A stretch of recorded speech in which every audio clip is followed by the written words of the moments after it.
Freeberg get punchy now. Getting punchy all of a sudden. He's punch drunk. Salty Freeberg reminds me of a story for this weekend. Okay. We're waiting in line to go to the Encore Beach Club to see Kygo.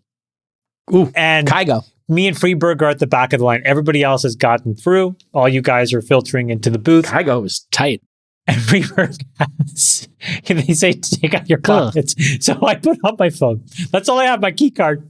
Freeberg takes out a phone, his key card, and a small bag of the Salt and Vicar salted pistachios. Oh, he travels with them? He won't leave home without them. So he has his little bag of pistachios. And they're like, no food in the club. The guy says, no food in the club. No. And he goes, what do you mean, no food? This is in a bag. It's like, it's just pistachios. Just pistachios. They get in an argument, back and forth. He's like, I'm going to take a stand. This is outrageous.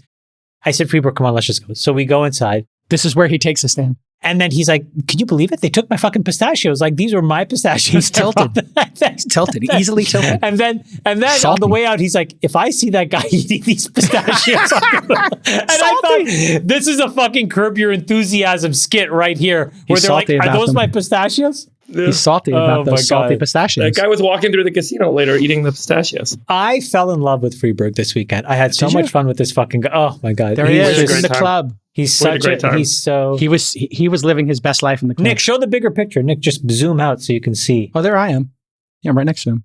There's me. Look at how huge my ass looks. God, it's incredible. That's a lot of S. That is no, show that ass, Nick. Look at that huge dumper. Wow. That's incredible. And what's going on with those? Are those underwear? Whose gut is that, Jake House? That's my gut, but I think it's just a t-shirt. You obviously stopped the Ozempic.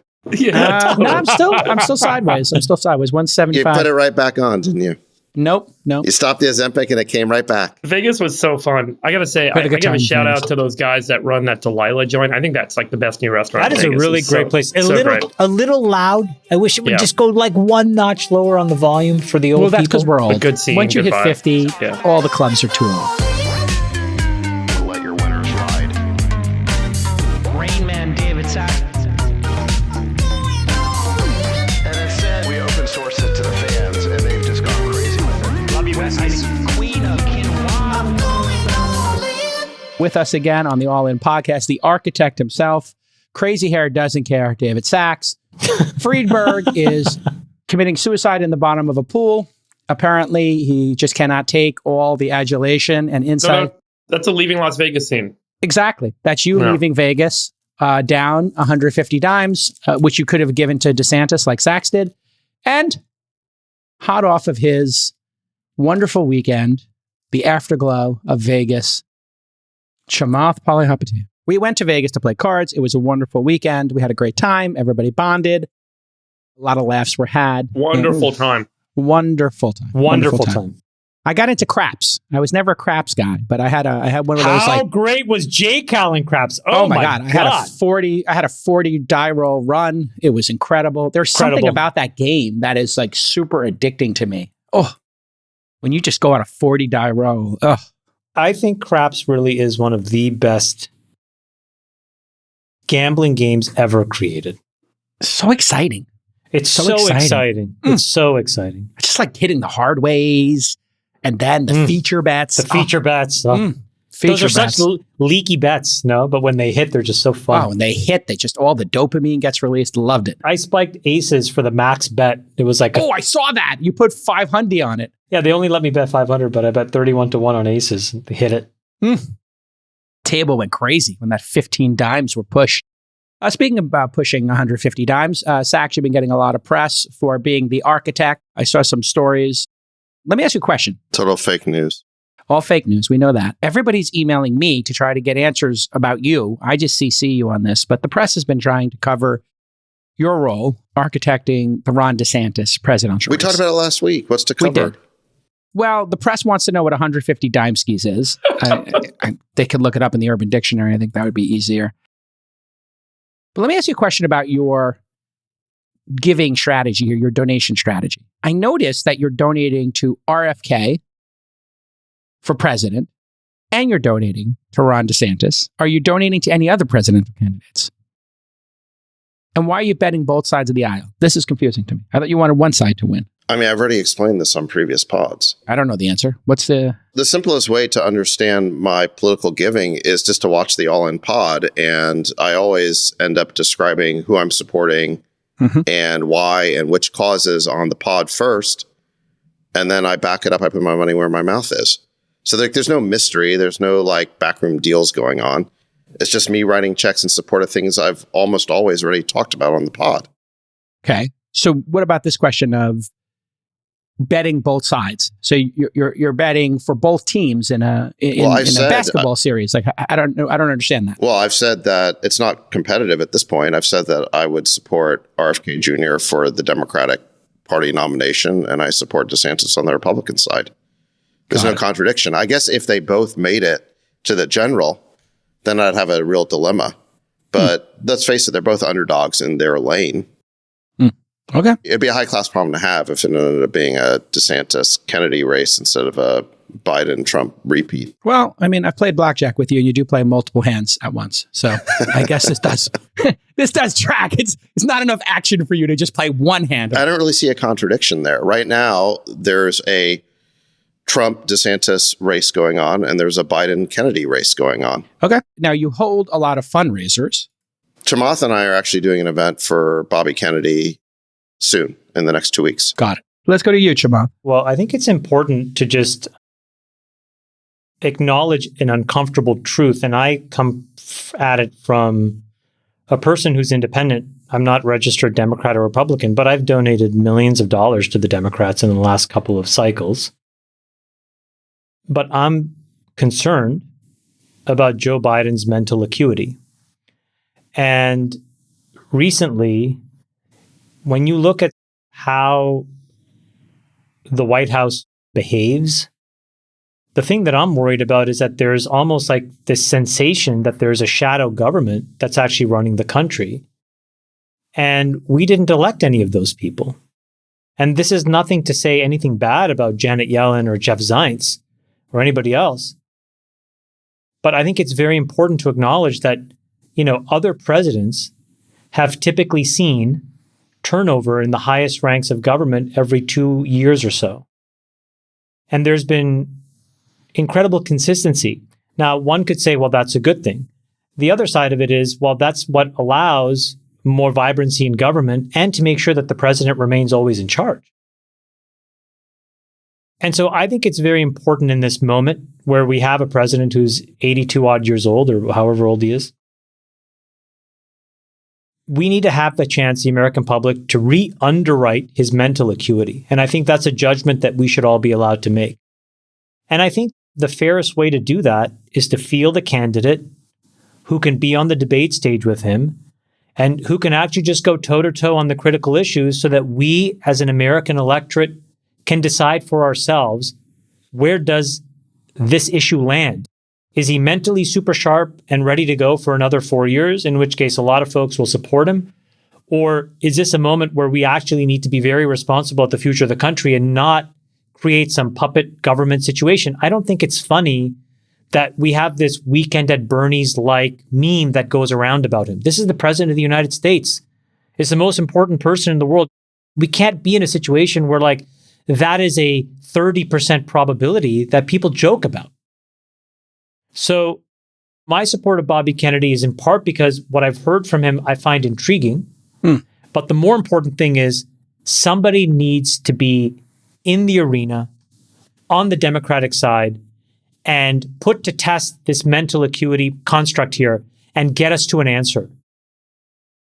Because otherwise I am worried that there's a bunch of folks that were not elected who are actually running the government, and I'm not sure how much Biden actually knows or doesn't know. And I want to know the answer to that question. I think everybody wants to know the answer, and it feels like Democrats would like a different candidate. That's what the polling is showing to be, put on the field here. And there is the issue of he's had the fewest number of news conferences. We don't get to hear from him directly, which then fuels, I think, this perception, Friedberg, that he's in cognitive decline, and perhaps the cognitive decline has increased.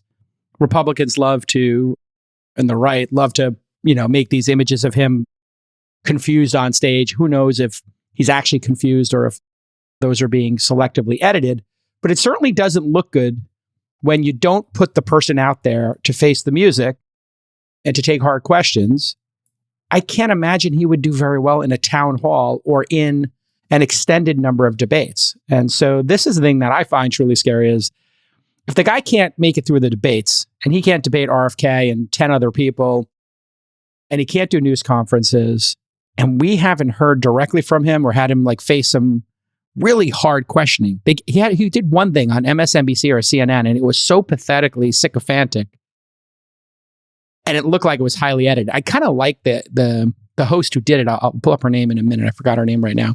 She's usually pretty good. She's kind of funny and she's kind of insightful, but she just threw softball to softball. Is there an age, Sultan of Science, that we should have a cognitive test for office in your mind? I don't have an opinion on that. You don't? On an age? I mean, yeah, like should we have a cognitive test? A cognitive test? Should we cognitively test the president of the United States for office? Like there's also... I think what Chamath is saying is that when you hold debates and you do town halls and you do rallies, then that is a cognitive test. You'll see, you'll be able to take the cognitive measure by seeing how quick on their feet they are. But if Biden doesn't debate anybody, we won't see it. And right now they're saying they won't debate Kennedy. So that tells you right there that they're afraid of something. I want to reiterate this. Yeah. This is the single most important person in the world in the single most important job. If it breaks your brain in a moment like this to not be partisan and think, what would you do if it was the other side? I just think you're like an unpatriotic rube and you're going to get tricked. I'm not saying you, Jason. I'm saying anybody that thinks that. I'm in your camp. I want to see him debate. Yeah. Especially if the Ukraine war is still going on, because we're that close to being in a direct shooting war with Russia, which could lead to a nuclear war. So you need war somebody. Seems to be contained. I'll be more worried about the relationship with China. I don't think it's contained. I think it's escalating. I don't think it's contained. It's escalating. And as of yesterday, there seems to be some conflagration between Kosovo and Serbia that's kicking up. So all of a sudden, we're talking about a totally different European land war. And we have fiscal instability. We're about to talk about it today, but the home market could implode in the United States. The commercial real estate market has already imploded. There's all this complexity. And I think that the idea that you can't demand the most important person in the world to be on top of their game, I just think that that's outrageous. You expect the best player in the NBA to be elite, right? Yes, of course. Yes, they have to get good sleep. They have to have good fitness. They're measuring every single dimension of an NBA player's life. They measure their sleep now, their diet, their shooting percentages, everything. And we're not doing that for the president of the United States. By the way, the MSNBC host who got the one interview I've seen with Biden in years was Stephanie Ruhle, Ruhle, from 11th Hour. Well, they give him the questions. That's how she gets the interview. Have you seen that, like, Biden has these cue cards when he goes with the podium? And literally, it's got the questions and it says who to call on. So they script the whole thing. That's a stack deck. That is a stack deck. But Trump did that as well. If you remember, no. You did that. In fairness, nobody you did the same gave him thing. the questions. Are no, you no, kidding? I'm saying, you did the I'm same saying, I'm saying his head of with PR, DeSantis. His head of PR, the McEnany lady, she had a huge binder and she would flip to the talk. My point is, that's okay. We never did the same thing with DeSantis. What are you talking about? Didn't you pick the first 5 speakers? The first 5 questions were people you knew. You said that. He didn't stack the deck, Jason. Come on, stop. We didn't have a script. You picked the first 5 speakers. My point. That is not something a that people press do. conference. That's an introductory event. That's the one announcing. Okay, fine, their whatever. Campaign. It's the same thing. You're no, it's giving, not. No, We're it's not. talking. No. We're talking it's about a White House press conference. Okay. And he goes up to the podium, and secretly, when they zoom in on the camera, they're seeing that literally he knows who to call on and what the question is going to be. So, in other words, the media is cooperating with the Biden administration for access. And they're giving him the questions.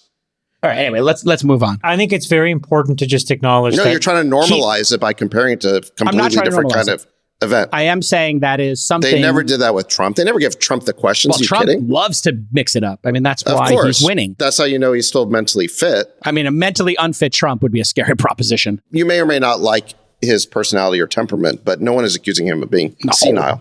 No, he's sharp. Or having dementia. I think it's important to get on the record. I don't think we are saying that he is unfit to be president. I think at least what I'm saying is we have a right to underwrite the president every 4 years. And on this dimension, This is the biggest issue that I see with Biden. And I'm concerned in the lack of turnover in the White House. And I want to know that he is actually in charge day to day and making the decisions versus a shadow government.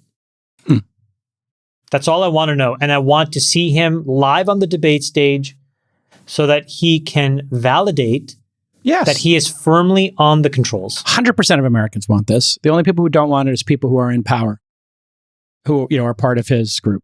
That's not 100%. There's a meaningful I know, percentage. but I'm talking about Americans who vote. They all want to see him debate. I don't know anybody who doesn't want to see a vibrant debate. So I think this is something the Democratic Party The party is against it. The Democratic Party needs to rethink their stance on this. Put him out there, put him on the field, up or down, left or right. He has to debate at least 3-4 debates in the primaries, earn his slot. It'll do real damage to the Democrats if Bobby Kennedy gets a ton of steam and they ignore him. I'll give you a different example of how Bobby's being roadblocked, which is when you go to 538.com and you look at, Nate does a great job of pulling up all of the polling that happens from all of the polling agencies. There are many instances where the Democratic field won't even include him when they ask him questions. And so there is definitely a concerted effort here. And I think it's not that I don't want Joe Biden to win. I think he could be fantastic. Again, I voted for him. And I think that if he's mentally sharp and his hands are on the controls... What are the chances you think he's sharp, Chamath? No, I'm saying I don't know. And I want to know for myself. What do you think the chances are? I mean, just using logic here. I think they could be pretty good, actually. There's a lot of... Like, if you look at Buffett, he's 92. He's sharp as a tack. Munger's 96. He's sharp as a tack. I think that if you live reasonably well... And Biden's got some great things working for him. He's been a teetotaler his whole life. So all the things that would have caught up with you in your 80s, Biden has avoided. So from a health perspective, he has the best chance of being on top of his game. Can he be physically frail? I don't care about that. Mm-hmm. That happens to everybody. So I think it's important to disambiguate those two. And so it is very easy to tell when you're standing on a debate stage. Hell, you can sit on the debate stage. I don't care. But I want you to be able to explain what you think in a way that's cogent and coherent, and you walk away thinking, I feel safer with him with his hands on the controls here. Sachs, what do you think? What do you think the chances are he's sharp as a tack? He's not in cognitive decline. He's not sharp as a tack. Opinion. We know that. The question is whether he can serve at all. Should people have to take a cognitive test? Do you think that would be a good improvement? No, look, I think the debate's the cognitive test. But what about for the Senate and stuff like that? Because it does seem like people are... The voters are the cognitive test. Okay. The problem is when the media is cooperating with the candidate by not asking them tough questions, or even worse, sharing the questions with them to give voters a false impression of how strong they are. I mean, look, the media's job is to be fundamentally antagonistic with the people in power, not to cooperate with them. Here's something super intriguing that happened this week. Jamie Dimon has hinted at running for office.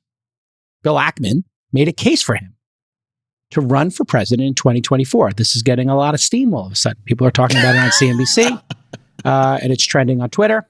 On Wednesday, JP Morgan Chase CEO Jamie Dimon made some comments about potentially running for office in the future. Quote, I love my country, and maybe one day I'll serve my country in one capacity or another. He's 67 years old.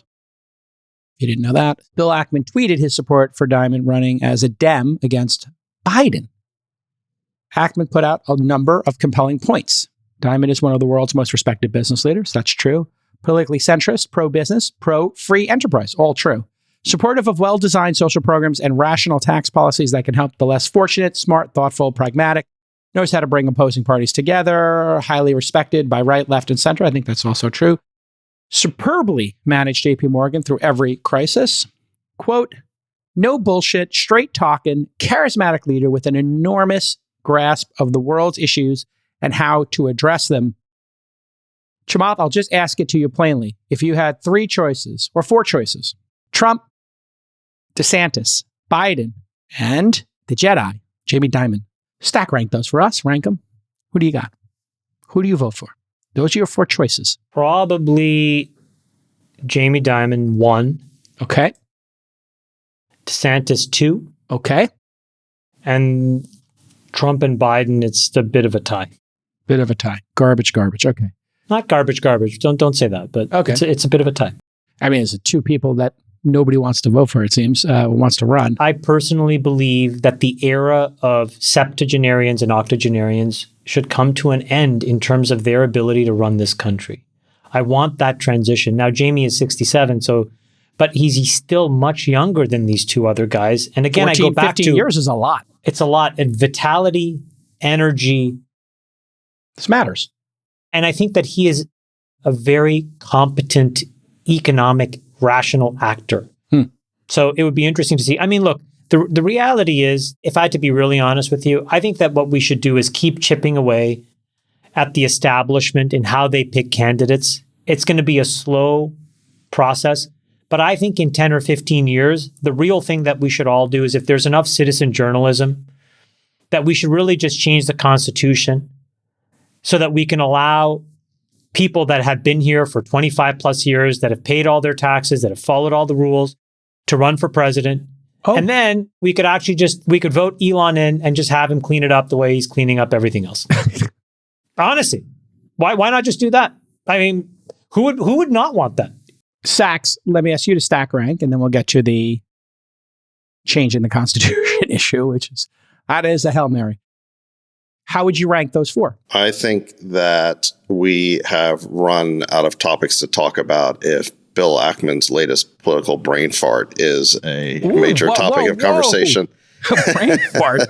I think this is inspired. You guys put Trump in office. The GOP put Trump in office. He's the outsider's outsider lunatic. And you can't even consider Jamie Dimon? You're laughing at that, and you put Trump in office? You guys put Trump in office. And you're going to do it again. I don't know what you mean, you guys. Listen. The GOP, your political party. Here's the part about this conversation that sort of makes sense. 2/3 of the country says that they are uninspired and, in fact, fatigued by the idea of having a repeat of the same choice they had 4 years ago. Everybody wants a different choice. So I get this like fantasy basketball drafting thing that we're trying to do here. Okay. The reason why I call it a brain fart, and look, Bill's a really smart guy. I'm not dragging him, but in order to win the presidency, you have to get the nomination of a major party. And the problem with all this like fantasy drafting is that you're trying to draft people who are anathema to the party that you're trying to get them the nomination from. And Trump was able to get the nomination of the Republican Party. Jamie Dimon would have to get the nomination of the Democratic Party, and that's not going to happen. And it does remind me of Bloomberg. Remember, Bloomberg spent $100 million on his campaign. Came in late, yeah. Came in way late. He spent a lot of money, and he made it to the first question of the first debate. And remember what happened? Elizabeth Warren said that this is a billionaire who talks about... He didn't fight. He lay down. He rolled over. She ended him with one question, one debate. So my point is that you got to be able to get the nomination of a major party. And actually, I think neither party could nominate a banker right now. I mean, if you saw what happened around the whole banking crisis that I think is still going on in slow motion, I mean, the amount of animosity both towards the banks that went under and the idea of, potentially bailing them out, and then also the animosity towards JP Morgan when it actually bought First Republic. I mean, both parties have such a strong populist wing in them right now that I think you could never get the head of the number one bank in the U.S. to be their candidate. You're completely wrong, I think, in this case, respectfully. I mean, he could run as an independent as well. And although, you like to think, or it seems like you're proposing that things are going to be as they always were, Trump shows a wild card, and then people forget Ross Perot. He got 19% of the popular vote. He hit 20 million votes to Bush's 40 million and Clinton's 44. It is not unprecedented, and we are in a really struggling time. You started this off by saying the Democrats should draft Jamie Dimon. Now you're saying he should run as that. I'm fine if he runs independent. I don't Why care would what he runs run as an independent? There's no movement to draft the top banker in the country. Where do you see this groundswell? There was no movement to put a reality star like Trump in. Okay, that was the wild card of all wild cards. He ran in one of the two major parties, and he hit a nerve. I know that's my point. So now that's what you got to do. Tell me about Ross Perot. Tell me about Ross Perot, and how did he hit 20 million votes? And isn't the world much different right now because of media, because of people going direct? We're talking, Chamath just proposed Elon. If you're proposing Elon, you're saying people who can go... I'm proposing a constitutional amendment so that competent people Sure, who are not be born in the included. country. Got it. Yeah. No, if you've lived here for 25 years or 30 years, you've created hundreds of thousands of jobs and paid tens of billions of taxes. The idea that you are less fit than half these politicians to run for president is insane.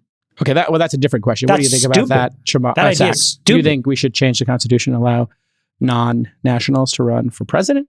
Don't stop saying non-nationals. It's That's so the gross. rule. It's like, well, it's people that weren't necessarily born here. But if you've Okay. lived your whole life here, the majority of your life, and you've built value for America and helped it win, all of a sudden you're less capable of being president. That's absolutely not true. Oh, I didn't say it was. I'm describing what the Constitution says. Somebody who was not born This was here. called the Schwarzenegger Amendment because, when he was governor of California, there were people who wanted him to run for president. Yeah. But look, it's too hard to change the Constitution. It's a very difficult process. So do I think that's going to happen? No. Would you be in favor of that? And under what circumstances? Do you think that Chamath's saying we should change that? He's emphatic we should change it, in fact. So what do you think? It's not a pressing issue for me. I'd rather have a balanced budget amendment. I'd rather the president have a line item veto to control spending. If you want to blow up the government and cut it down to size and impose the ideals of liberalism, true liberalism, free speech, well-controlled borders, but good immigration, et cetera, I feel like there are lots of people who could do that. And the only difference is they were accidentally not born here, except they've created more value in America than most Americans that were born here. I think That's the term crazy. would be foreign-born national would be the most accurate term. They're Great. national now, whatever but they were born foreign. Whatever dumb term you I'm want just to use. using the ones in the Constitution the government uses. Yeah. Sorry, Chamath, for using accurate terms. I'll try to use less accurate terms in the future. So back to Jamie Dimon. Nobody here is questioning whether he is a supremely competent executive. Fully grant that he's done an amazing job taking JP Morgan. It was already the biggest. He's made it even bigger. How is that possible? Whether that's a good in the thing. face of them saying we got to stop the banks from getting bigger. He still made it bigger. Yeah, whether that's a good thing for the country ultimately is a different question. Yeah. No one questions his competence and his expertise. But again, I see no groundswell for him in either the Democratic Party or the Republican Party, or even as an independent, because again, it doesn't fit the populist mood of the country right now. Agreed. Got it. So that's your pragmatic path to victory. But let me ask you about competence then, because maybe I can frame the question and get a better answer out of you. That's what I thought I was answering when you said who'd be a more competent president. You guys interpret my questions however you like. You interpret it in terms of competence. Sachs interpreted the question pragmatically to getting into office. Yeah. But let's ask Sachs the question, and I'll ask you pragmatically, and I'll ask Sachs the question of competence. In terms of competence, I gave you 4 people. Right. Is he the most competent person to run the country right now? No, You think DeSantis is more competent than him? I think that of all the major candidates who actually have a realistic shot, DeSantis is the most supremely competent as an executive. He's run the state of Florida. He did it during COVID, which was a major crisis. We all saw what happened. All of our friends were leaving California because California had lockdowns. Schools were closed. We had the worst learning loss of any state. Small businesses were going under. Our toddlers had to wear these stupid, pointless cloth masks to school. But you're and they including finally Jamie reopened. in that group. Hold on. So DeSantis kept Florida. Hold on. DeSantis kept Florida open. They had a great economy. It's number one in job creation, investment, people moving there. We've heard the speech. He balanced the budget, and that's why he was able to grow his majority from under 1% when he first got elected to 20 points. So you believe he would be more qualified than Jamie Dimon? Chamath, Yeah, you think Jamie Dimon would be more? Because he's actually been tested in a political realm. Got it. So you think that is the better test? I disagree. And I think probably the number one thing you have to do to be effective politically is to be able to understand when the media, the mainstream media, and all their fake experts are wrong.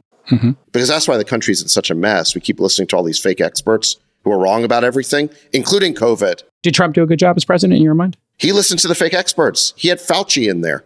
So you don't think Trump did a good job as president? On COVID, he listened to Fauci too much. But okay, because Trump was an outsider, and you seem to think he did a good job as president, and a lot of Republicans do. So that's my point. He was an outsider. You love putting words in my mouth and characterizing. I'm not.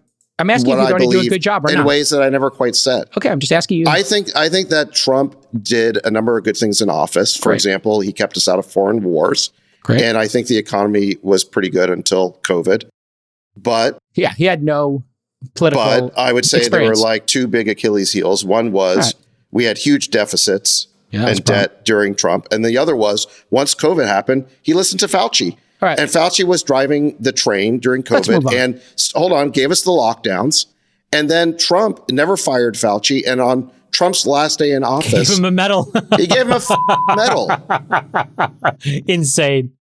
And just so everybody remembers, June 16th, 2015, Ben Carson and businessman Donald Trump tied in fourth place with 5%. So things can change. And now Trump is swinging wildly at DeSantis, saying that DeSantis was worse than Cuomo on COVID. Oh, God. I really do not want to relitigate that. That's the last thing I want to relitigate is COVID. Man, we got bigger fish to fry. But DeSantis, I think, has been doing really well over the last week because Trump has been making all these wild attacks on him. And DeSantis has been responding. Debate. So now, like, they're really punching at each other. It's really interesting. Let's pivot to the debt ceiling real quick here. The House voted overwhelmingly to pass the debt ceiling agreement, 314 to 117. It's in the hands of the Senate. Could be passed by the time you're listening to this. Some Republicans think the spending didn't go far enough. No shocker there. But Speaker McCarthy called it a first step. Projected the bill would reduce budget deficits by $1.5 trillion over the next decade. Some highlights. Non-defense spending flat in 2024 at $704 billion. Only increases 1% in 2025. And aims to limit federal budget growth to 1% for the next 6 years. Rescinds $30 billion in unspent COVID relief money. That seems logical. Fully funds medical care for veterans. That seems like a good idea. Reallocates $20 billion from the IRS over the next 2 years to put towards non-defense programs. That's that crazy idea to hire 80,000 or something IRS agents. Pauses on student loan repayments will now end in August. We've talked about that on the show. Biden's student loan forgiveness plan will be settled in the Supreme Court. Some stats on U.S. debt. Put up two charts here and then I'll get Freeberg's position because he's very passionate about this. U.S. annual surplus or deficits through end of year 2022. You see those great years. I think those are the Democratic.com Clinton years. You ran it up. Well done, Clinton. U.S. national debt, end of year 2022. My Lord, 32, getting close to 32 trillion. U.S. annual federal spending up at around, breaking 6 trillion a year. And tax revenue by deficit year. There you have it. Go to that, the red chart. This is our national debt. This is a upside down hockey stick. So This is what's concerning about it is we're going exponential on this thing. The problem with this, just to reframe it once again for the 100,000th time. Wait a sec. Wait, this red chart, isn't this Freeberg's losses in Vegas this weekend? I think that's Freeberg. Oh no, that's our collective losses in Vegas this weekend. I think we did the math. This group was accounted for 10 bips. 10 bips of Vegas's blackjack revenue for the year. So good job, everyone. Good job. Everybody in Vegas has now completed their Q3 quarter targets early. So the problem, obviously, with mounting debt is the interest payments on the debt cause you to take out more debt. And there's a tipping point where it becomes insurmountable. And there are many people sounding the alarm that we may be entering that point, that in order to fund the interest obligations on the debt, we need to take out more debt. And then there's more interest payments, and therefore there's more debt, and it just keeps getting bigger and bigger. And so this chart I'm sharing here is actually from the federal government's GAO, the Government Accountability Office, which acts almost like an independent accounting and forecasting body, trying to provide some outlook on the fiscal condition of the federal government. And this is an analysis I think they put out a few weeks ago showing that as of the fiscal year 22, 8% of the overall federal budget was going towards interest spending. By fiscal year 25, it'll be 26%, and then net interest spending will need to grow to half of the budget. But if you go to the other charts, why don't you say the years? Because it's important to note what years they're talking about. 2051, 2096 is what they're showing. This is a long window, yeah. I get it, but let me show you this chart. Just pull up the first chart. So this is our federal government's interest payments per year. Mm-hmm. And so this is how much the government pays on interest for the debt. By the way, most of the debt is getting refinanced now at the higher interest rates because a lot of this debt was sitting in ZIRP era since 2008. But as the debt has to get refinanced and more debt is taken on to fund the interest payment obligations, the interest payment actually starts to mount more significantly. And that's what we've seen in the last 2 fiscal years in particular. Now, when you take this chart and you overlay how much we spend on defense, so here's defense spending.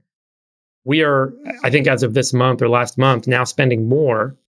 The federal government is spending more on interest payments on the federal debt than they are on national defense. Whether we believe we are spending money on national defense in a smart way or in an accountable way, or whether these are good strategic priorities and good strategic decisions, the fact remains that at some point here, our ability to actually fund the programs that we want to fund, whether they're Social Security, Medicare, or defense, the major cost outlays for the federal government, it's going to get further hindered and continually more hindered by the fact that these interest payments are climbing so significantly. And if you go to the third chart, I think it kind of provides the final point, which is Social Security. And we're very quickly seeing interest payments mount to the point of where Social Security spending lays. And when that happens, obviously, as you guys know, everyone talks about that as being the golden program. The right and the left, the Democrats and the Republicans, simply will not touch Social Security from a policy perspective, from a getting elected perspective. But the economic and arithmetic reality is running up against them, which is that the interest payments on the debt are starting to threaten our ability to fund Social Security and Medicare. There's many more charts we could pull up to highlight this. The Republicans, in announcing the debt deal this week, made a lot of proclamations about it being a win and showed how we were able to reduce spending by $2 trillion. I think the statement they made, the deal cuts $2.1 trillion in spending over the 6-year life of the bill and $1.5 trillion in statutorily mandated savings over the next 2 years.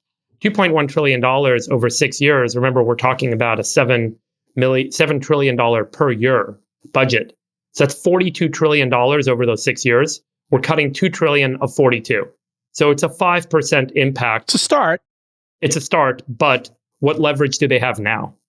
And I think that isn't it good news that there was consensus, Friedberg, that they actually did decide to make cuts? And that feels to me, and we did predict here that they would get this done. It does feel to me like this is some amount of progress, right? I mean, do you feel good about it or indifferent, Friedberg?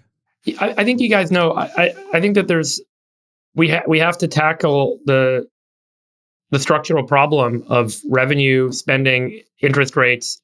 Those are like very big numbers that are challenging each other. Mm-hmm. Chipping away at the spending doesn't quite get us there. And it doesn't seem like there's a clear path here. Even the argument that RFK made when he came on our show, RFK Jr. made when he came on our show, that cutting military spending would have an impact. I mean, you guys see military spending is already starting to get overtaken by the interest payment spending. So does that really move the needle? I think it's going to be an economic reality that all programs are going to need to be cut back in order to fund the debt obligations, or we're going to see massive inflation. But do you feel, I guess, my question was, do you feel like this was a good step or a good signal that maybe the government is and our representatives are getting the message that they need to make some cuts at some point? I don't think that there's any way to provide the necessary fiscal security for the federal government without bipartisan unitary support around the objective, which is to get to a balanced budget and to reduce the overall debt and interest payment obligations. And if you can't start from that point, it's this push and pull over what programs get cut, but I want more money being spent. I want to have a pipeline. Okay, I want to so have you're this, all not that super stuff. enthused by this. I thought it was a positive step, Chamath. You have talked about refinancing the debt, putting the 100-year trillion-dollar coin or whatever we wind up doing, refinancing this on a long arc, 50-year, 100-year arc. What does this debt ceiling reconciliation, or whatever we're going to call it, that they came to some sort of agreement here, signal to you? You predicted they would get through this pretty easily, so. Yeah. Boring. What do you think? Boring. Nothing burger. Move on. Nothing to see here. Zach, Let me ask you a question. Would you buy a 100-year bond from the federal government? If I was a foreign government, yes. What interest would you need to get paid on that, to take that on? Probably 1% to 2%. 1% to 2% for 100 years? Yeah. So it would be downside protection. You just feel like this is a secure place to put some amount of money. This is how any country with a turbulent currency would make this decision. And you could actually get close to zero. I think that when we had ZIRP, you probably could have charged a negative interest rate because you would have effectively been charging countries, third world developing countries, even first world countries that just wanted a protective mechanism against their currency volatility. They would have probably paid you. Just like today, you can get BOJ debt that's negative yielding. So it's no longer negative, but it's still probably in the realm of 1.5%. It's nothing. If you just do the math, it's nothing. And this is why I don't understand why everybody just gets their underwear in a bunch here. Okay. Non-gender underpants. Put the red chart up there. It's like nothing. It's a nothing. It's a nothing. It's a nothing. It's a nothing. It's a nothing. It's a hockey stick nothing.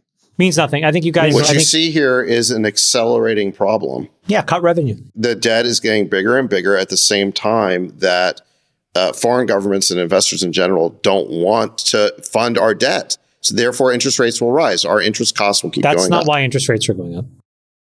Well, if they're going up because the Fed is raising rates because of inflation, but at the same time that's happening, foreign governments are not as interested in having dollar reserves and U.S. treasuries. Said who? As demonstrated by what? You look at the foreign reserves of these countries, of these sovereigns. They are much less interested in holding U.S. treasuries. Starting with China and all the BRICS countries. Foreign reserves are up. These guys are banking U.S. dollars like nobody's business. I don't think so. I think it's been going down since 2008. I'll find you a chart. Yeah. Maybe from 2008, I don't know, from the great financial crisis at the absolute depths. But what I'm saying is that in general, the anchor currency for governments and central banks has been, will be, and will likely be in the future, the United States dollar.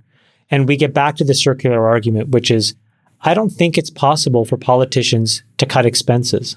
So I am just an advocate for cutting revenue because I do think it's the simplest way to force people. Because the next time they go through these machinations and all this theater around a debt ceiling, they'll just have less revenue to play with. And it'll just become a harder and harder and harder problem. Meanwhile, I do think that you have to take the ball where it lies and take these $24 or $30 trillion and refinance it well out into the future and make a bet on U.S. exceptionalism and U.S. GDP. And if you don't want to believe it, don't fucking be here.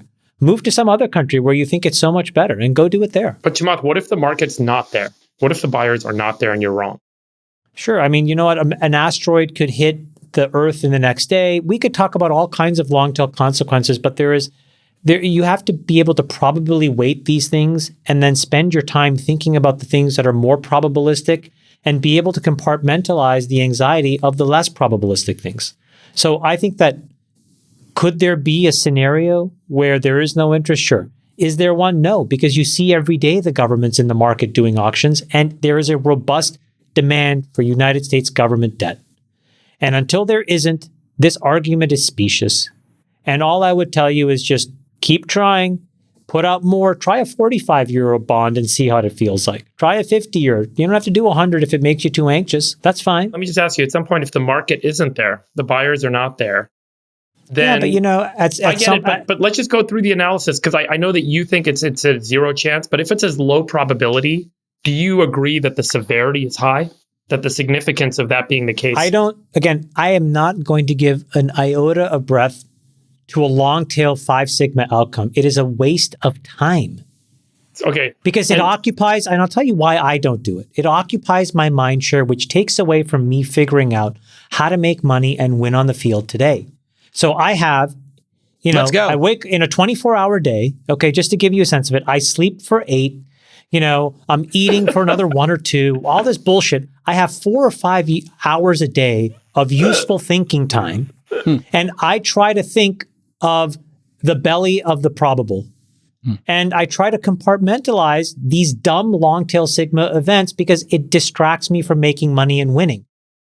I actually try to think about long tail sigma events that could make me money. This isn't one of them. So I just don't spend time thinking about it. Chamath, and I could be totally wrong. Can we pull up this chart? I could be totally wrong. Can we pull up this but chart? It's worked for me so far, and I'm going to stick to what works. Guys, Sachs has been on Google for 5 minutes. He's got something for you, Chamath. Go ahead. You should stick to the investing strategy that works for you. I'd like to talk about the status of U.S. treasuries. So if you look here, this is total foreign treasury holdings as percent of marketable treasury securities. So it's gone down from the mid 50s to the low 30s since 2008, 2009. As a percentage. So Yeah, foreign they're holding governments, other foreign things. governments don't want our treasuries as much as they used to, starting with China. They are diversifying into other currencies and gold.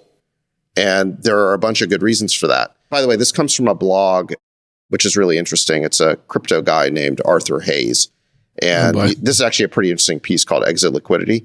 Hayes writes interesting pieces on the banking system and de-dollarization.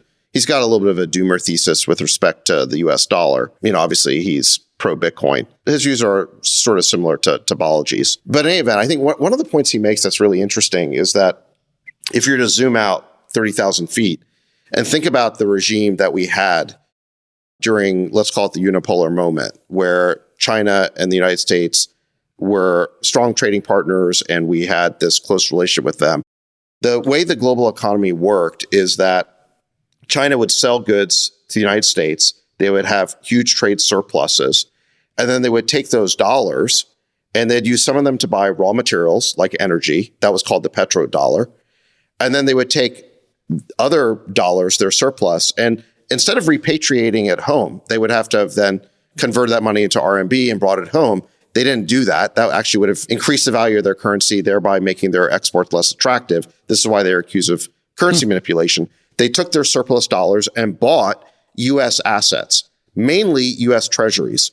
So we had this trading relationship with China that I think everyone understands the physical world side of that trading relationship, where you had U.S. manufacturing jobs got to export to China. They basically made everything. A lot of cheap goods came into the U.S. They had a trade surplus. What I think people don't understand is that a huge part of that trade surplus was used to finance U.S. deficits and debt.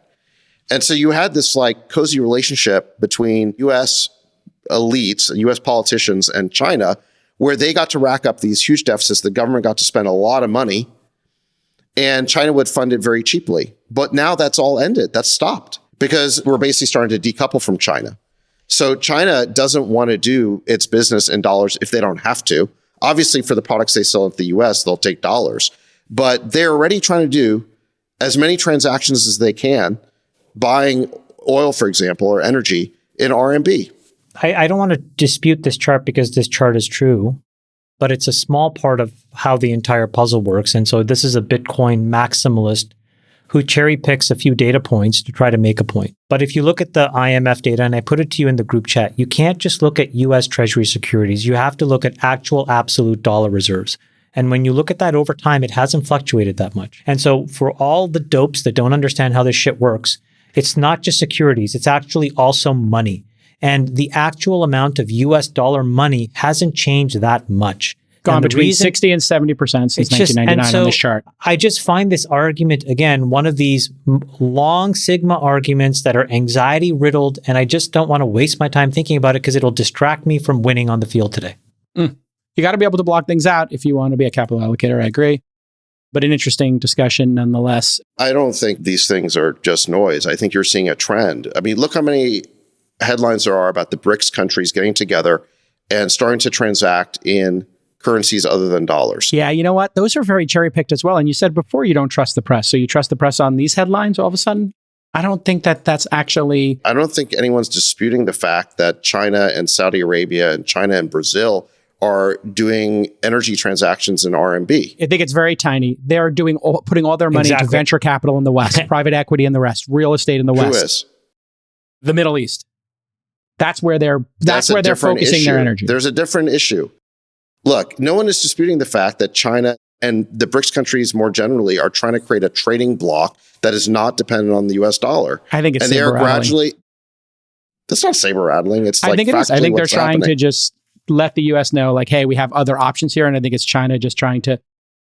It's China on their heels trying to make deals with other folks. It's China pursuing their self-interest, which is not to be dependent on a dollar that's been weaponized and is controlled by the U.S. politically. You can be sure that Saudi, UAE, and the entire voting bloc in the Middle East are shipping their money west, not east.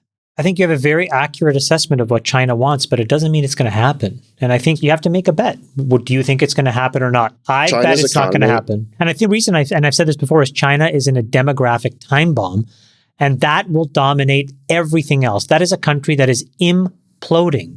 And they're anti-capitalist, Chamath. They're anti-capitalism. No. I'm going to say that they are capitalists. I'm not going to make these judgments, but I'm going to tell you, practically speaking, is they are demographically imploding. They do not have enough people. The country will be halved by the death rate and the lack of birth rate by 2300. Okay, so in another 70 odd years. That is a problem that is going away. And that is just mathematical. And if you just, again, you just have to take a deep breath, look at the data, and just extrapolate, and you see this is not a problem. China is not a problem. China has real problems. There's no question about it. They've got demographic problems. They've got problems in the banking system. They've got a real estate bubble. Startup problems. There are questions about whether the leadership now is turning away from the capitalism that got them to this point. They are. So there's no question that China has problems. But you want to talk about trends. There is a major trend in the world right now where, again, the BRICS countries, Brazil, Russia, India, China, South Africa, and you can put Saudi Arabia in that bucket, and a lot of other countries, they are looking to diversify off of the dollar. I'm not saying that the dollar is going to stop being the world's reserve currency, because I agree with you that there's no ready replacement at hand. But they are trying to do as many transactions as they can off of the dollar, and they do not want to hold treasuries like they did 10 or 15 years ago. I don't Is see that data statement that true? confirms They're trying to do that, as many transactions off the dollar? That's a very loaded statement. I don't think that's true. I don't know if that statement's true. What are you talking about? This was like major No, news. they tried to do one trade. China and Saudi and China and Saudi and Brazil China talked about it, and they didn't do it. They talked about it. Yeah, I would like to see That's not data true. on that, not just a couple of headlines, because I think everybody wants to Nobody doom scroll disputes those this. headlines. What are you talking Give about? us the data The point. Brazil thing happened, but I think it was a small trade, David. Yeah. That's Well, exactly you the first point. you're saying it didn't happen, and now you're saying No, I'm that saying the it was Saudi small. Arabia China thing did not happen. Your statement was they're trying They to do as talked many about it. transactions as possible off the dollar. I don't think they're trying to do as many transactions off the dollar. I have never seen any actual data point You don't that know. You're supports just that. making shit up. No, Of you're course they trusting want to three get off the headlines. dollar. Of course they want to get off the dollar if they can. No, I think Jason's saying you're right what they want to do, but what they are doing China, is yes. what he's debating. They're The Middle trying. East is sending their money west. I don't think they're trying to send it east. I don't think that's a good hold on a second. You're right that Saudi Arabia is investing in the U.S. They're, I'd say, highly diversified. That's a little different than what China is doing. Yes, we're in agreement. China wants to get people off the US dollar. China's in decline. China's got big issues. We all agree on that. The Middle East has a lot of cash. I think if they're going to decide what to do with it, they'll appease China to have a solid relationship to ship oil there. But I think China's that the their number one hearts customer now. China's the and number their one customer. hearts are in the West. That's where they're going to There's take been a giant China's money. political realignment. Haven't you noticed? I think the realignment The is Chinese just the negotiated. Middle East becoming westernized and being accepted in the West and moving towards an investor in the West in technology. That's actually the trend. The Chinese just negotiated a rapprochement between Saudi Arabia and Iran. Did you notice that? That's also fine on negotiated- geopolitical. I'm just talking about where they're putting their Yeah, chips. but these things are all connected. Where are they putting their chips? I think what you've explained, and I think we're in agreement, they'll sell their oil to China. Then what do they do with the bag?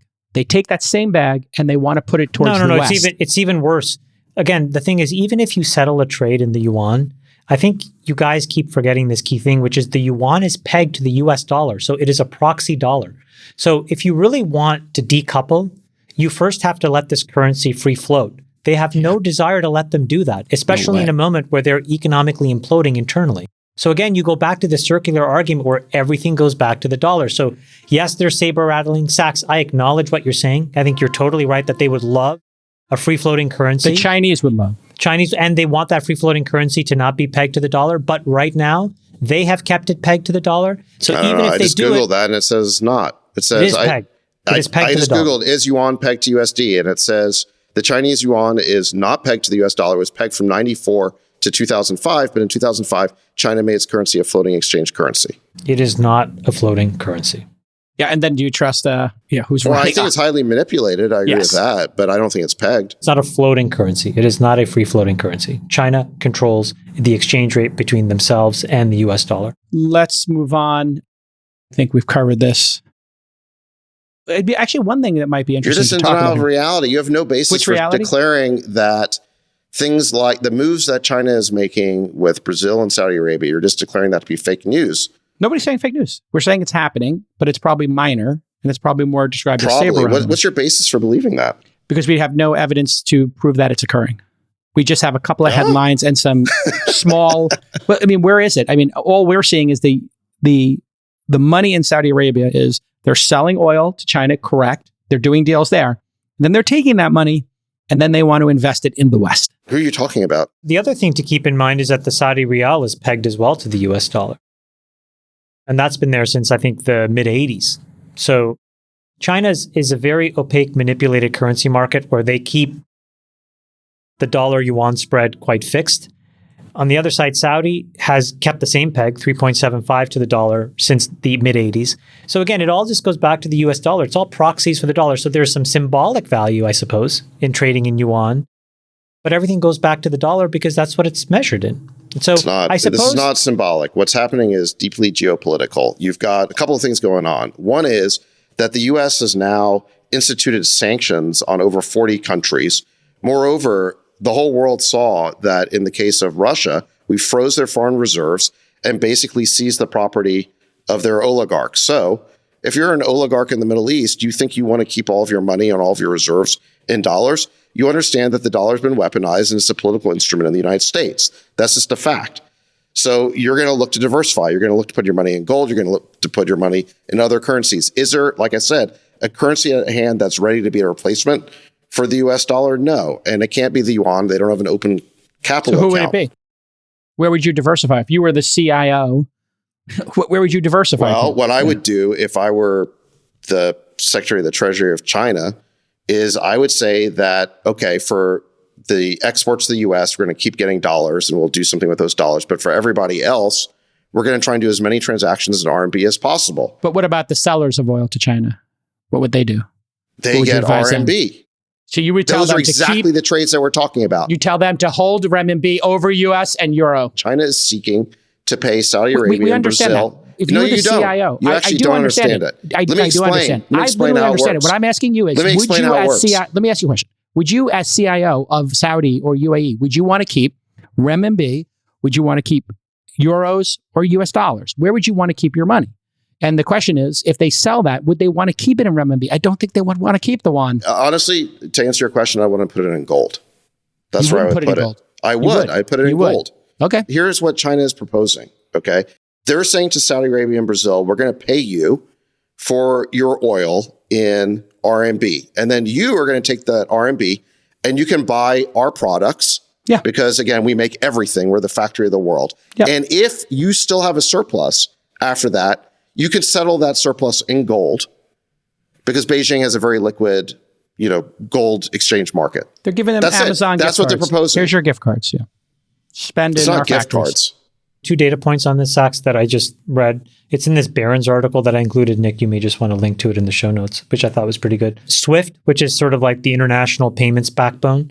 The share of yuan transactions briefly rose above 3% in 2022. That was the peak, and it's now off 26%, down to about 2.2%. So actually, the share of yuan transactions has actually been shrinking in the last year. And then the second is that what this article states, which is interesting, is that all the Belt and Road loans that China gave into all these developing countries in Africa, the Africans were like, we don't want this yuan. And so they just dollar swapped. And so now the BRI loans are all serviced in US dollars as well. So all the trillions of dollars China spent. I'm just saying that, again, I'm not judging they have any of their this. own alternative SWIFT. I'm not Again, judging- we weaponize SWIFT as well. Yeah, so. but SWIFT is still 98% of the world of how it works. All I'm saying is, I just like to keep things simple. I think the US dollar is here for a while. I think that debts suck. I would love to have no deficits, but I also think these numbers are roughly like we're playing plus or minus on the margin, 200 to 300 basis points. We talked about that last week. And so I want to keep my brain open to the simple, obvious things like, selling. That's what it's come to is CPG for you, Chamath. You're like, yeah, it's a down I'm market. a big CPG guy now, yeah. That's where Chamath's focused. Why don't you pull Freeberg into this debate? I have one more That's point what I was about make, to do. but- I'm a Dr. Doom. Go ahead, Dr. So Doom. I think I'm the not end of the Dr. world. Doom. I'm just Dr. Reality, or at least I try to be. I don't know. Like there was a deal, China had a big visit with Brazil in March. We talked about it briefly. I shared a couple of these articles that covered the transactions. They signed $10 billion of trade agreements and cooperative agreements, all of which were meant to settle in yuan. Brazil's kind of made the statement that they're going to start to settle in local currency. And, they're doing this multilateral trade program globally with partners where they're going to trade and transact in local currencies. They're not set to the dollar. They're not fixed to the dollar. And I think that's just part of a general movement. I don't think it's about, hey, we got to get off the dollar as soon as possible, but I think it's about we could diversify. And there are other stable economies around the world. They might be having, demographic issues or various economic issues, but gosh, man, don't we all? Europe, China, the US, everyone's got debt problems, demographic problems, over leverage problems, growth problems. And fundamentally, I don't think that there's as safe a haven as there has been historically. And as a result, I think a lot of these governments and a lot of the business leaders in these countries are very much open to doing transactions in multiple currencies. And that's the beginning of the end. It's the beginning of a set of transactions that isn't about, hey, we're all getting against the dollar. It's over. Let's crush the dollar. It's like, we're just going to do trades in other currencies. No big deal. The beginning of the end. Dun, dun, dun. Dr. Doom. All right.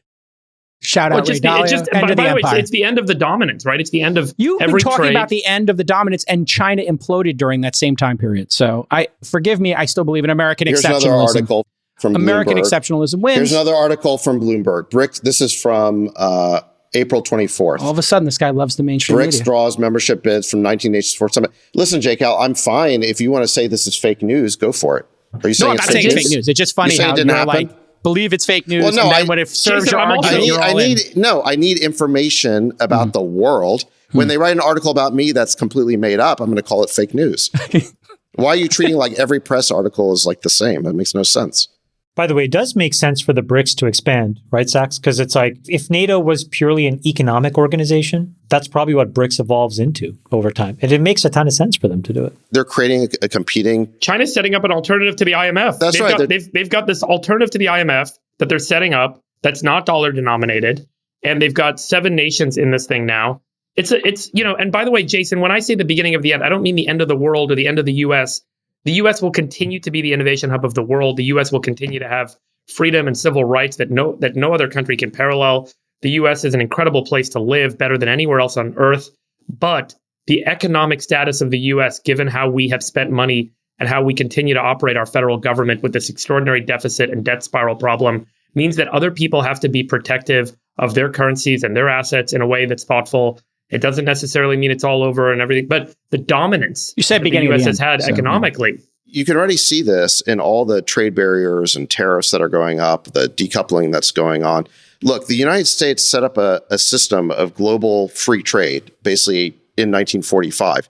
And we had a bipolar world we had the Soviets and America, but the Soviets basically opted out because they were communists. They had their own system, but it wasn't a compelling part of the world economy. Yeah. Then we had the unipolar world. So basically, for over half a century, we had this completely open system where there were no trade blocks in the world.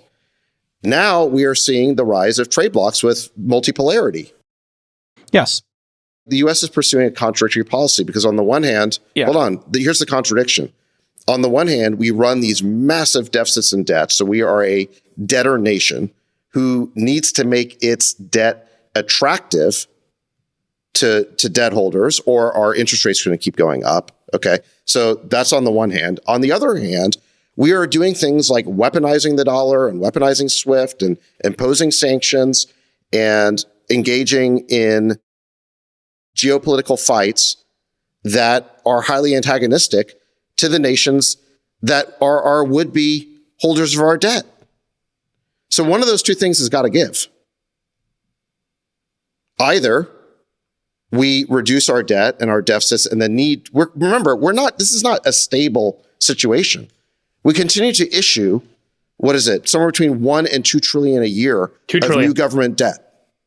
So we have to constantly find more and more money out in the world to support our debt. At the same time that we're weaponizing the dollar and the financial system so that these sources of global capital don't want to participate. And I agree with Sachs. This is why I think the disappointment to me is that there isn't bipartisan recognition of this being as severe as a war. It is the sort of thing that the government, that both parties need to get behind and say, let's figure out a path to solving this problem. This is the objective. We've got to get our fiscal affairs in order. And then all the other stuff, the social stuff, the policy stuff, we can fight about, we can argue about later. But we have to put some gas in the tank. We have to be able to drive where we want to go. And we can't drive right now. Here's what I'll say to you, Friedberg. Since you said the beginning of the end. Now, maybe it's a poor choice of words. It's not the end. You said, hold on, let me just give you... Don't mischaracterize what I mean by the end. Yeah, but don't mischaracterize what end of... Go ahead, define it. Dollar dominance in global trade. Okay, I disagree with you. I think dollar dominance will continue for some time. Jake, are you disputing that the world is becoming more multipolar? Do you think we're still living in unipolarity? No, and nor do we need to live in unipolarity for America to still be the champions. We still are winning at a pace that nobody else is. Space, winning what? Energy, cars, AI. We're probably going to win chips, and we're going to probably win material science and batteries.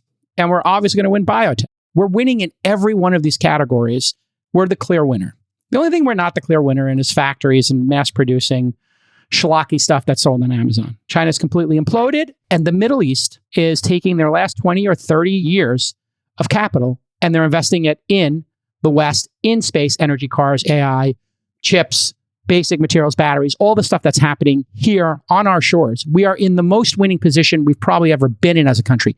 We took a bad beat. We spent too much money. We got a dysfunctional government. We got culture wars. We got a lot of bad stuff distracting us. But the truth is, when you look at brass tacks, when you look at innovation, we're winning on almost every dimension.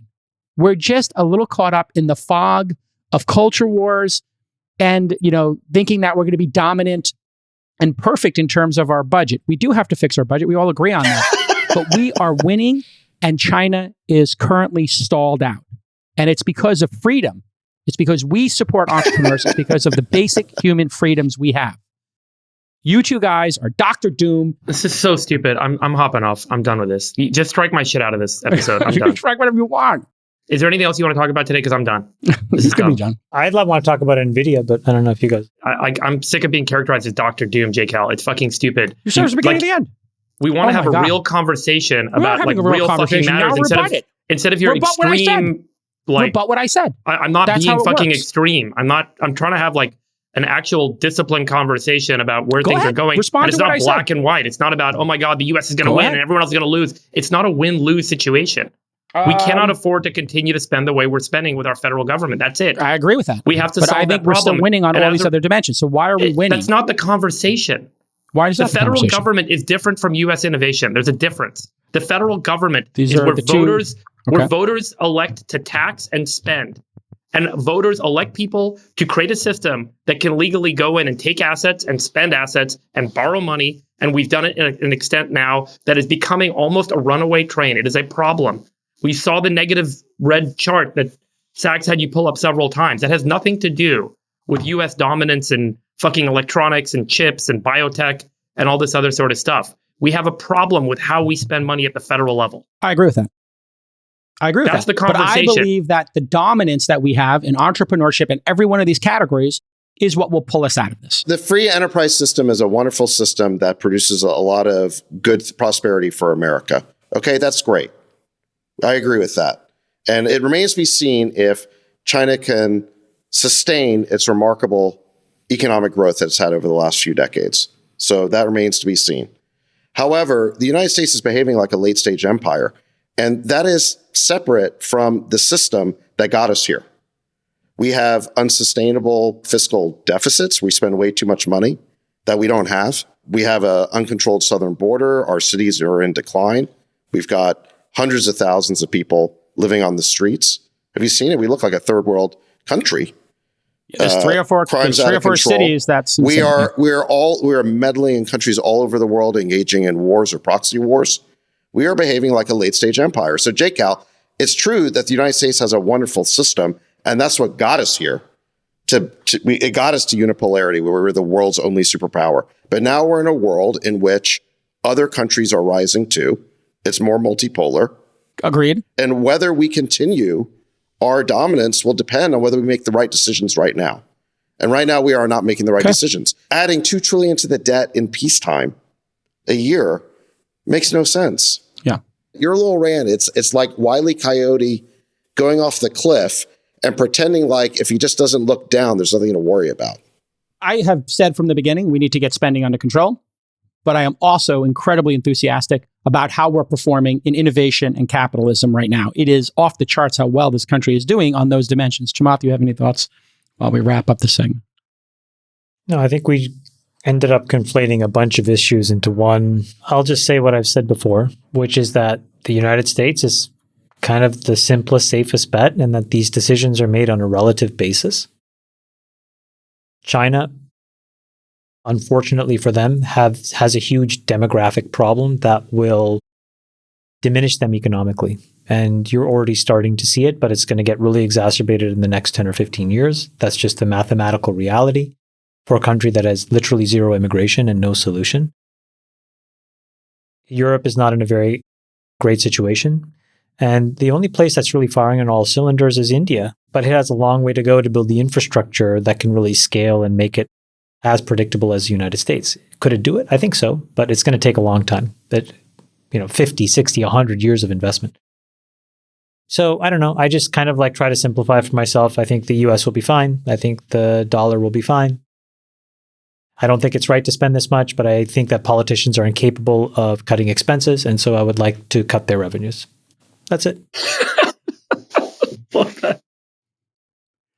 It's a great discussion, Freeberg. I don't think you respectfully. I don't think you understand what the audience actually wants to hear. This is actually the core of the debate that we just had. Well, just do what Friedberg asked you, which is just to play his clip in his words, and then yes, that's enough. I have it right here. I think that the Saudi-China trade, if this happens and oil is sold in yuan, is the beginning of, I think, the end of the assumption that the US dollar is a global reserve.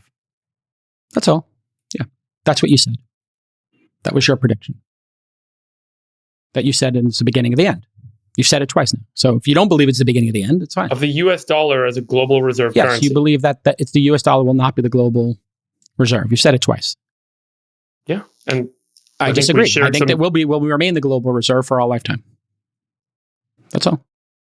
It's a fundamental difference. Let's move on. Yes. I'm reticent to bring up the culture wars, but these have become prominent. So maybe we could have a meta discussion about these. There are three things going on. One, we touched on the book banning. I'm using air quotes there. And there's been a lot of feedback that's come in since then. Just to follow up briefly on it, books are not exactly being banned. It's a much more granular and nuanced issue. There was a bill 1467 that happened that Ron DeSantis did sign. This said that parents reasonably should get to see what's being put into classrooms. And as you might suspect, this is being done on a very local level. When you put all that control at the local level, you will have different constituents ban books that maybe shouldn't be.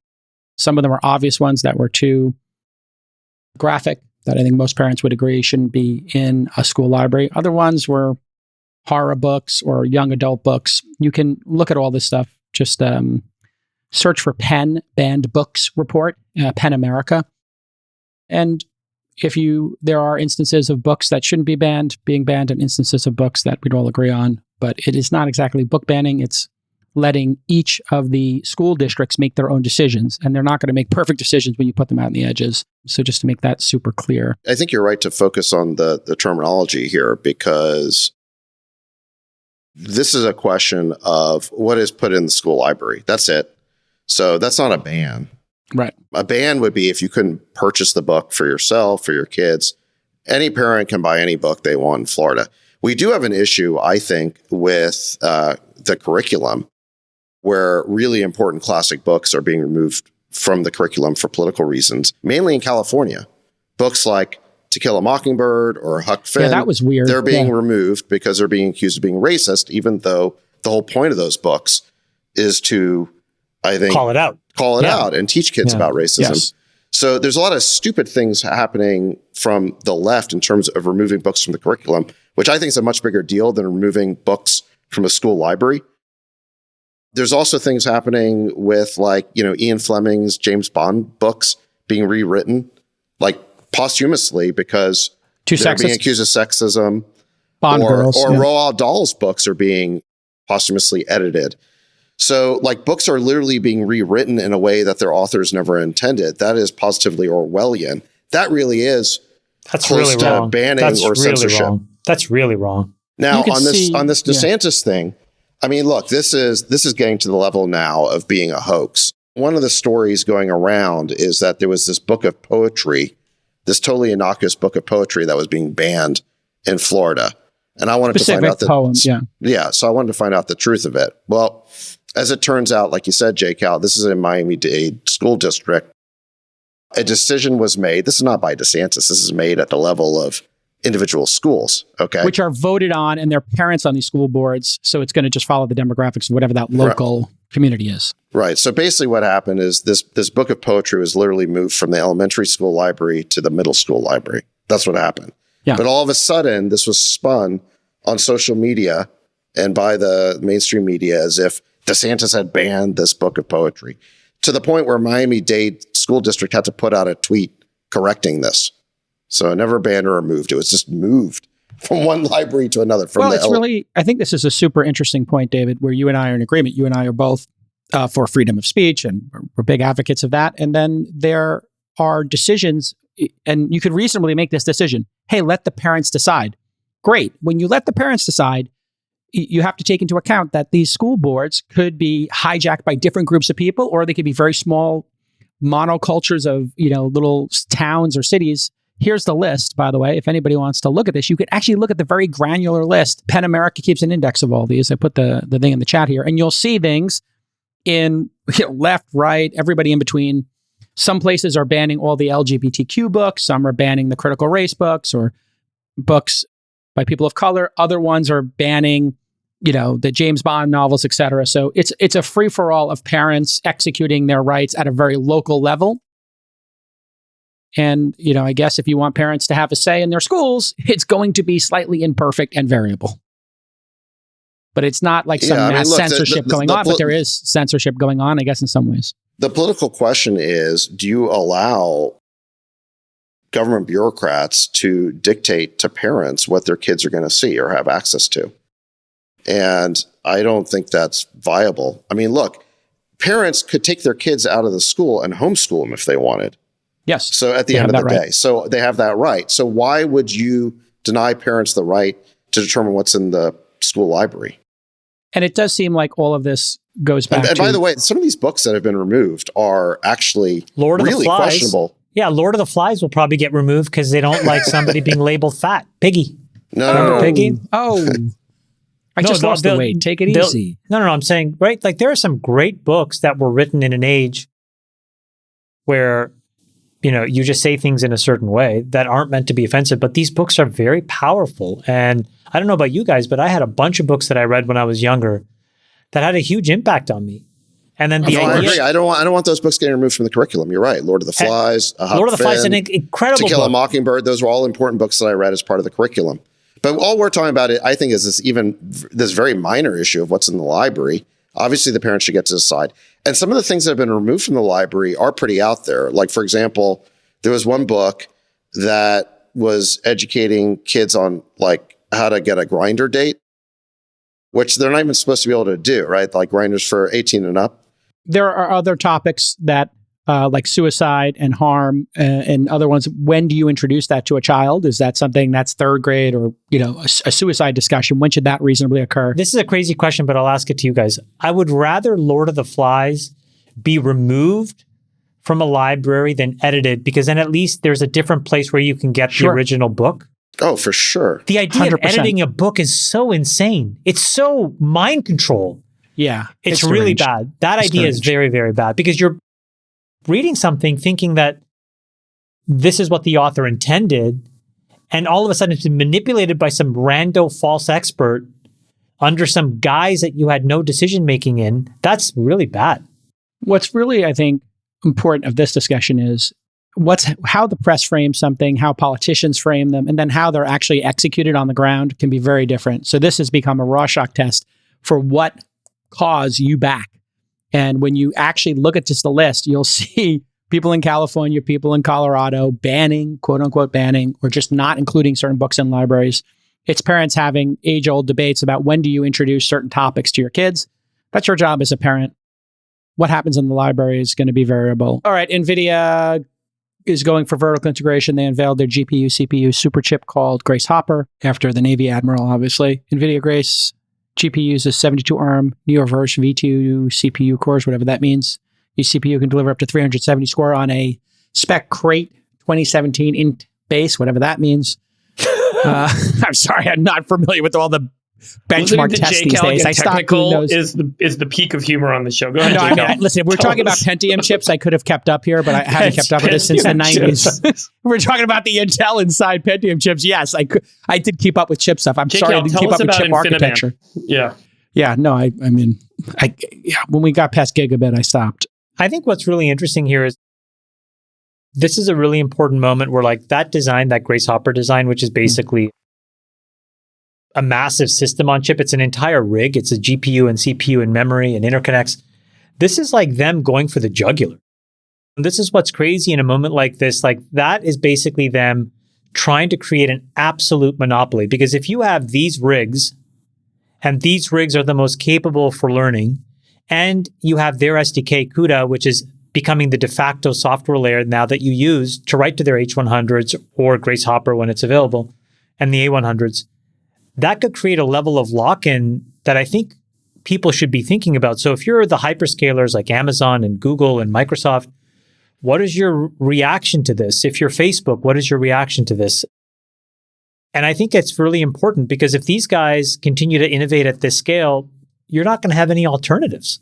And it goes back to like what Intel looked like back in the day, which is an absolute straight up monopoly, except the difference is that even when you wrote something to Intel CPUs, you could actually run it on an AMD processor and it would work with no changes.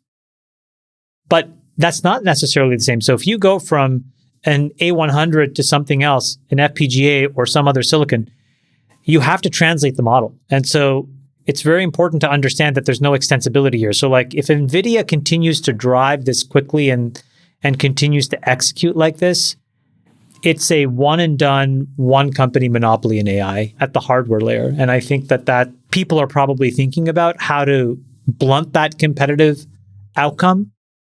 But that's what I took away from that announcement from them, which is like they are ready to go for the jugular here in what looks like the most important market that's emerged in like What the do you last think about the decade. valuation, Chamath, trading at 200 times or 50 times I'm in EBITDA or your whatever camp. it's I'm rating in your at? camp. The simple thing about price to equity ratios is if you take the price equity ratio and you invert it, that's your implied yield. Price to earnings. Price to earnings, sorry. And you invert it, that's your yield, right? And so Nvidia is yielding at these prices, I think it's somewhere like 2 to 2.5%, which is less than, and it's almost half of a typical 2-year bond. And so when you have a yield that's low, you have to see it just grow absolutely massively. But there's this principle in capitalism, which is in order to grow like that, you're generating so much profit that competitors look at it and say, hold on, you don't deserve that much profit. I'm going to take some of that. Your profit's my opportunity. Your margin's my opportunity. I think the your margin is my opportunity is exactly what happens. So I think what I'm waiting for, Friedberg, is like in the next 2 quarters, if AMD, Facebook, Google, Intel, Microsoft, and Amazon don't announce something substantive, there's a very good chance that NVIDIA runs away with this. And I think that's very problematic. But in that case, that price is cheap. My bet, though, and it's a different version of your bet, but we get to the same outcome, is that I don't think that's going to happen because it's just too important. And so I think that everybody other than NVIDIA wants vendor diversity, right? You don't want to get locked into one person, one set of hardware, great, yeah. Or one cloud provider. one SDK. You don't want that. Nobody wants that except NVIDIA and NVIDIA shareholders. So my bet is in the next 2 quarters, you start to see some real action so that folks start to have to balance their forecasts where it's not just 100% NVIDIA, but it's NVIDIA plus, plus, plus. And that's sort of what I would bet because it just seems like logical and right. Because I otherwise it would be pretty derelict of these hyperscalers to just throw their hands in the air and just give the whole market to them. And it would be derelict of AMD. The other thing that's happening is, and AMD is a great memory solution, but they really don't have a deterministic AI chip. And I think that Lisa Su needs to act decisively here and build something, announce something, buy something, but she needs to be really aggressive here. if you look at the language models, a lot of them are taking less and less CPU, GPU to actually build them. So this has been like a bit of a race or a competition on Hugging Face. I showed the leaderboard on another episode, maybe 2 episodes ago, but I've been talking to some of the people who are doing these language models, Chamath, and they said there's massive inefficiency. And so... Yeah. And by the way, the other thing that Friedberg mentioned, J. Cal, is also happening, which is like the Friedberg, you talked about this, the atomization of these models is happening, I think, even faster than when you first brought that up.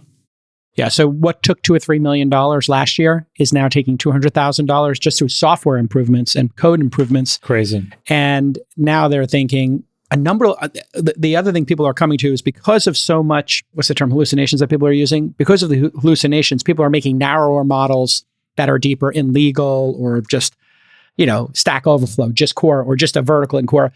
They take less GPU, but they get better results because you've constrained the data set, and that's resulting in, better outcomes. So I think this could also be where maybe people don't need as much GPU or CPU at the same time. So many people are going after it. So that could flip where the demand could actually decrease because of software efficiencies or hitting some benchmark that's reasonable enough. What do you think, Friedberg? Look, I think as performance improves, as cost declines, like any economic model, there's a pretty nonlinear relationship with demand. So we'll find new ways to apply this technology. I think the demand's only going to go nonlinear.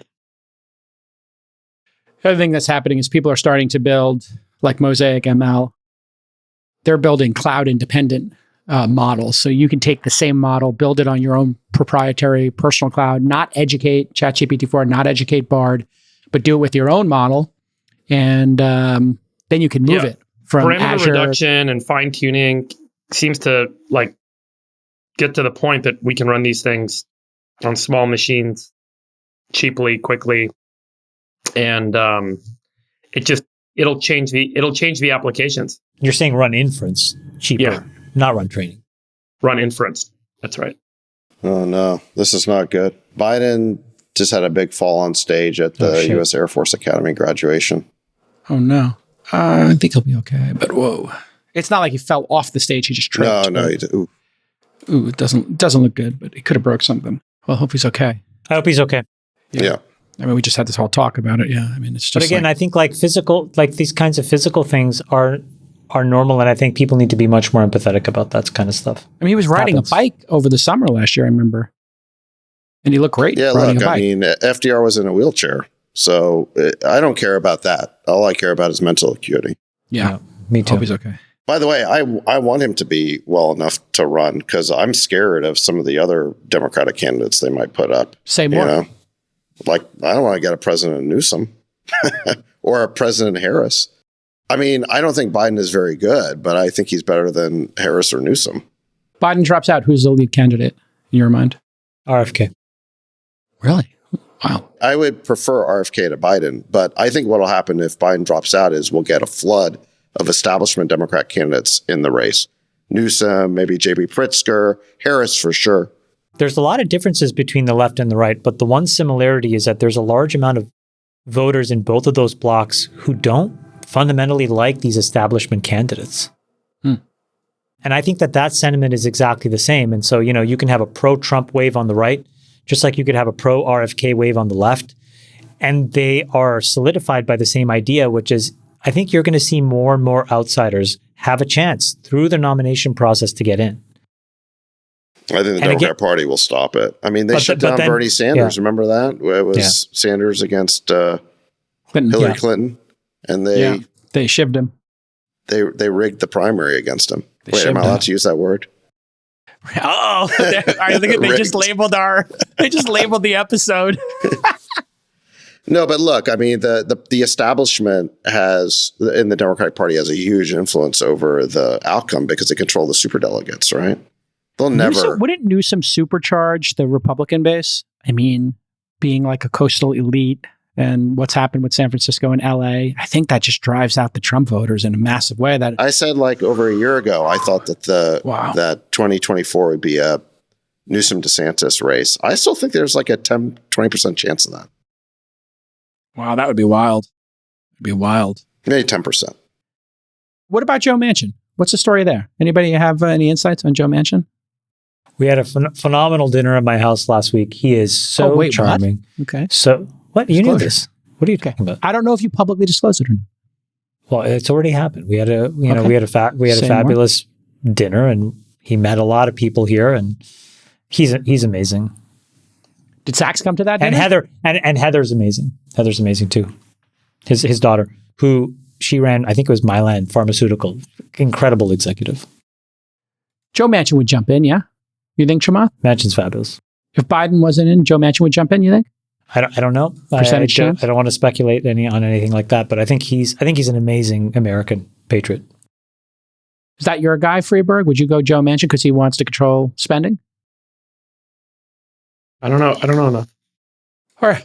I'll tell you, one of the reasons why I like RFK Jr. is that, there's so many issues that he's deviating from Democratic Party orthodoxy. He's in favor of free speech and against censorship. He's in favor of civil liberties and against this like massive surveillance state that we've created.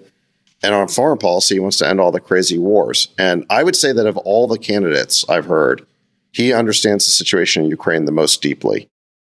Now, both Trump and DeSantis have called for a ceasefire, and that's good. And I think RFK would work towards a ceasefire too. But RFK Jr. goes deeper and explains how the whole situation in Ukraine came about. And so he understands it very deeply. All right, folks. There you have it. Another episode of the All In Podcast for the dictator, the architect, David Sachs, and I won't call he's him. the kingmaker. No, he's Kingmaker. Kingmaker. David. I like Kingmaker, architect David better. said. But, okay, Kingmaker, sure. Kingmaker. What do you I like think better? It's like total Architect? fake news. You like architect or Kingmaker? It's fake It's news, crazy. The whole thing was just like made up. No, but I know. But as a nickname, which one as do you a prefer? nickname, what do you prefer? Which one Architect do you prefer? or King? Well, what do the articles say? Kingmaker? The article said Kingmaker. I said architect. I think architect is more Svengali-ish. The article is about a call that never happened Fake news. With a person you don't know. with a person I don't know. Right. Okay. That aside, what nickname would you like us to use going forward? Kingmaker Putting or aside architect? that the whole article was made up. Yes. Putting that aside. Architect? Can I go with Kingmaker? I like Kingmaker. I like architect. But it's Come so on. silly. Mr. Secretary, please tell us which one. Yeah, Secretary of State. Look, I'm a mid-level donor, mid at best. You're mid? They're mid at best. Subreddits are going crazy right now. Mid at best. And then influencer, I'm mid at best. So Can I'm you be Secretary of State? I'm mid. However, it's true that there are very few podcasters who probably donate anything. You could be, yeah. Henry Kissinger and Madeleine Albright, highest ranking foreign-born citizens to lead. Yes, I think that you would be an Secretary of exceptional Secretary of State. I'm just going to put that So out there. you could be Secretary of State, cabinet member. I think you would could kick be Secretary of ass. State. Because you have the intellectual firepower to actually not get bamboozled on this stuff. You'd hold your ground. You know who actually I think was pretty good on foreign policy, who doesn't get any credit, was Jared Kushner. I was listening to an interview with him, and this happened like 8 months ago, and he was describing the whole situation in Ukraine. And he says very clearly that he and Trump understood that bringing Ukraine into NATO was a red line for the Russians, and they never went there. So they armed Ukraine, but they were very careful to not make any statements about Ukraine coming into NATO.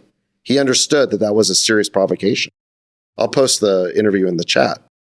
But it was with, I think, Gerard Baker from the Wall Street Journal. So Jared understood the situation better than most of these, foreign policy elite establishment types who don't understand how their actions could be perceived as provocative by the other side.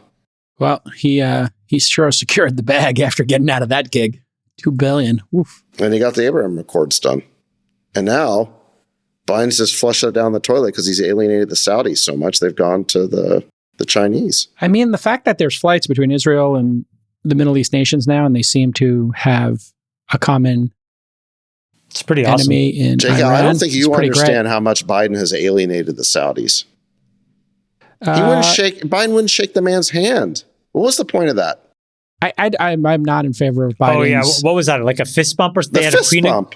pre-negotiated fist bump? Yeah, it's a little. How insulting is that? The one thing I loved about Trump was he was willing to meet with anybody. My idea of foreign policy is meet with as many people as possible, as often as possible, and not go to war. I would meet with Kim Jong-un, Putin, Xi Jinping on the regular. Every country we should be meeting with, because that's how progress gets made. Not meeting with them is, it's not a reward. I think there's a part of this military industrial complex that believes a meeting with the president is a reward or an endorsement of the worst things anybody's ever done. It's not. It's a meeting to try to make the world safer or to try to build common ground. And so that is not me or Jim Cramer or however you want to try to frame it. It's intelligent. And I'm for intelligent foreign policy, which is talking to people. Let's talk about some people who said yes to come to All In Summit. Let's just do a quick speaker. No, we don't have time. I got to go to lunch. I love you guys. I love you, Besties. Yeah, fuck this. I'm done with this shit. Love you guys. Darth Freeberg. I love Fuck you, Darth See you Freeberg. tonight. See you He's tonight. a total Sith Lord. We'll let your winners ride. Rain Man David Sack. And instead, we open source it to the fans, and they've just gone crazy with it. Love you, Bestie. The Queen of Quinoa.